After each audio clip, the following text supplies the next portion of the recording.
Hello అందరికీ, ఇక్కడ మీరు చూస్తున్న ఈ కేక్ వచ్చేసి 2 కేజీ కేక్ మనం చేసిందనమాట. 2 ఈక్వల్ హాఫ్స్గా కట్ చేసుకున్నాము.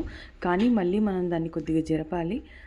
ఇది వచ్చేసి ఒక 22 ఇయర్స్ ఉన్న twin babies twin girl boy అనుకుంటాను. వాళ్ళు ఆర్డర్ ఇచ్చి చేయించుకున్నారు.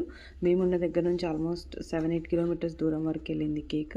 నేను ఈ వీడియోలో మీకు చూపించాలి అనుకున్నది వచ్చేసి 2 ఇండివిజువల్ హాఫ్స్గా కట్ చేసినా కూడా మనం జాగ్రత్తగా ఎలా ఫినిషింగ్ చేయాలి అనేది మీరు చూస్తే మీకు అర్థమైద్ది. పైపింగ్ బ్యాగ్తో క్రీమ్ అప్లై చేసుకొని మన ప్యాలెట్ నైఫ్ తీసుకొని దాన్ని స్మడ్జ్ చేయాలన్నమాట.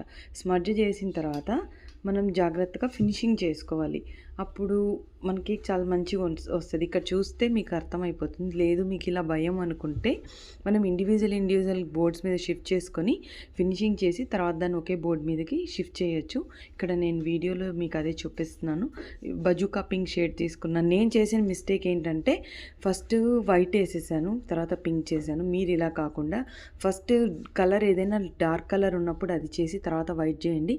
సో దట్ వైట్కి ఆ కలర్ అనేది అంటుకోదు అని నేను చెప్పాలనుకున్న టిప్ అనమాట. నేను ఫస్ట్ టైమే చేశాను ఇలాంటి ఫినిషింగ్. అక్కడక్కడ కొద్దిగా మిస్టేక్స్ అయ్యి ఉన్నాయి. బట్ ఓకే అంటే ట్రై చేశాను. ట్రై చేయకపోతే వచ్చేది కాదు. ఈ ఫ్లేవర్ వచ్చేసి చాక్లెట్ ఫ్లేవర్. వెయిట్ వచ్చేసి 2 కేజీ వెయిట్.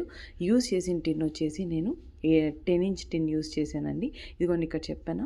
ఇలా దగ్గరికి ప్లేస్ చేసి నైట్ ఫ్రిడ్జ్లో పెట్టేసి తర్వాత నేను సెట్ చేశాను అనమాట. ఫైనల్ పిక్ ఇదే. టుమారో